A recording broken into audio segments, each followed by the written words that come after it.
Very good Friday to everybody. Thanks for clicking on to today's European Outlook. First and foremost, let's look at the mean zonal winds at 10 HPA according to the ECMWF.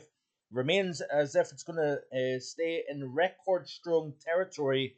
And when you look at the GFS model here with regards to the PV, this is the temperature profile. We've got a setup at the moment where we've got a pretty vertically stacked, coupled troposphere and stratosphere polar vortex. This alignment means with the core of cold towards Europe, the warming over the North Pacific and extending from Siberia into North America. This is a very 2013-14 look, actually, where we had the intrusions of bitterly cold air, the Siberian Express crossing over the pole into North America, and with that orientation of cold over Northern Europe here, the strong jet stream and a deepening of the trough to the north of the UK, region to the south of the UK, and one system after another moving in off the Atlantic. But cold zonality is likely to be the case. And by that I mean that we will see intrusions of cold getting drawn along with the jet stream, the development of these lows, and moving into the UK. And it depends on the position of these lows. It looks as if they're going to track a little bit further south over the Atlantic, extending into more southern portions of the UK, meaning on the north side we may see some snow breaking out, but it's not necessarily written hard fast that it's going to be a mild theme just because we've got an Atlantic flow. We've got a very, very cold air mass drilling south into North America with multiple shots of Arctic air that is going to be driving into the eastern side of the United States. And really, this winter is kind of somewhat elements of last year in terms of the ECMWF, the GFS, the Manjulian oscillation was all playing out very, very well. I'm not necessarily throwing in any towel, by the way, just based on how you're saying to yourself, where are you going with this, Mark? But it's interesting nonetheless how last winter the El Nino took a long time to start to respond to the atmosphere. We've seen the building of warm waters within the central and east Pacific. Then, gradually we started to see the atmosphere lock in. We've seen the response with the SOI and the MEI. And essentially, once you got to the midpoint of January, while we're seeing back and forth between warm and cold during December and the vast majority of January, then really what happened was the El Nino really took over and it overwhelmed the pattern and it delivered a very, very mild February. And I suppose what I'm getting at here is there's elements of similarity, albeit that we're becoming more La Nina esque and we're developing a more La Nina type atmosphere. And unfortunately, La Ninas don't tend to be cold during the back half of winters. It tends to be front loaded with a milder back half. And I suppose one of the saving graces has been the Manjulian oscillation.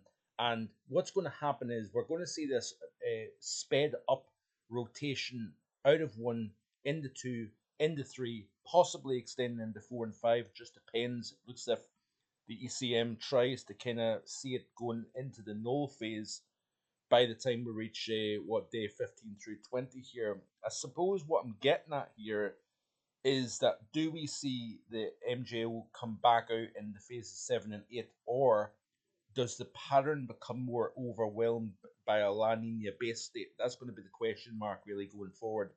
But if you look at the GFS for the 10 millibar temperatures, you can see here that the modelling was indicating obviously a Scandinavian high developing. We've got a lot of blockiness actually still within the middle altitude pattern, but you notice at 10 millibars, this core of the polar vortex remains reasonably symmetric, reasonably strong. It's fighting off any attacks of warming from out with, and essentially the modelling has backed away from this kind of stretching and possible split of the polar vortex towards the end of the month here. It looks as if it's kind of holding its own, and therefore, it coincides with the record strong mean zonal winds according to the ECMWF model here. And looking at the latest off the ECM weeklies, this is the next 30 days, by the way, and one cannot argue or even ignore the fact that we've got region over Europe and we've got a negative to the west of the British Isles and Ireland, that is essentially quite a mild overall pattern, and it could be one that is reasonably stormy at the same time as well. So this is a situation over the next 30 days with region over the North Pacific extending into Alaska. You've got trophiness dropping into the heart of North America. We've got somewhat of a La Nina-like ridge on the southeast coast of the United States, which is interesting. But nevertheless, it looks as if there's going to be cold trophiness over the heart of North America. We've got this secondary trough core to the west of the UK and Ireland here with a ridge over Europe. If we look at Europe specifically, you can see here how it's looking. That unfortunately is not a particularly cold look by any stretch. Looking at the temperatures for the same period, and we can see that the ECMWF is suggesting a warmer than average. Now, I was stung last winter with regards to the month of February, and it's very possible that I actually could be stung yet again this upcoming February as well here. But listen, I hold my hand up when things do not go right. I hold my hand up and admit that when I'm wrong. And obviously, so far this winter's actually played out very nicely indeed. The majority of December warmer than average. January cold first half, milder second half probably, or less cold in terms of the second half. Because remember, I do expect to see quite a lot of cold air getting driven across the Atlantic via deepening areas of low pressure. Looking at the GFS ensemble here, this is the vertical velocity. Lots of upward motion over the Atlantic at the moment. Much of the Pacific basin is seeing sinking.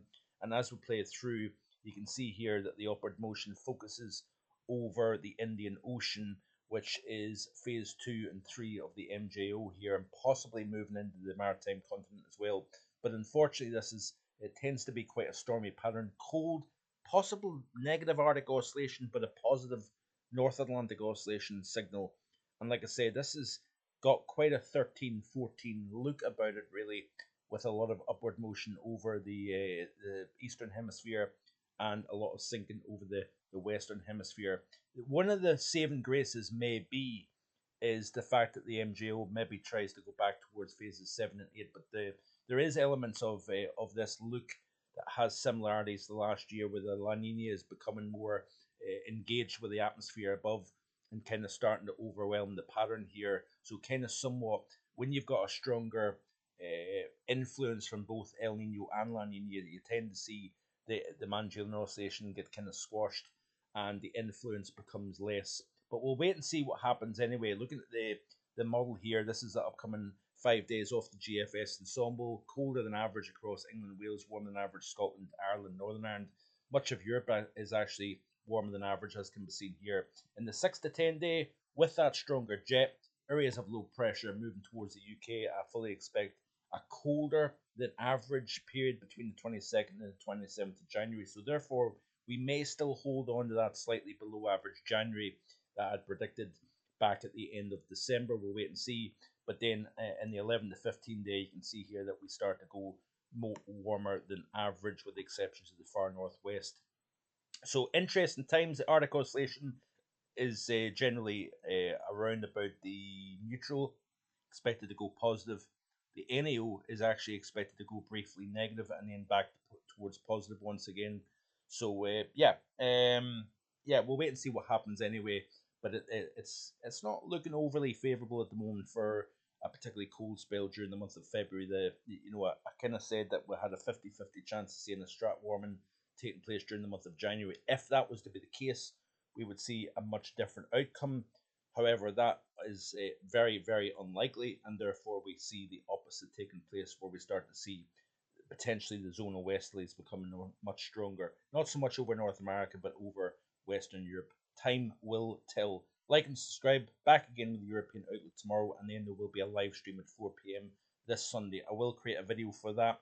Leave a link in the description as well, so you can hit the notification bell so you don't miss out on that on Sunday afternoon. Enjoy the rest of your Friday. See you tomorrow with more. Bye for now.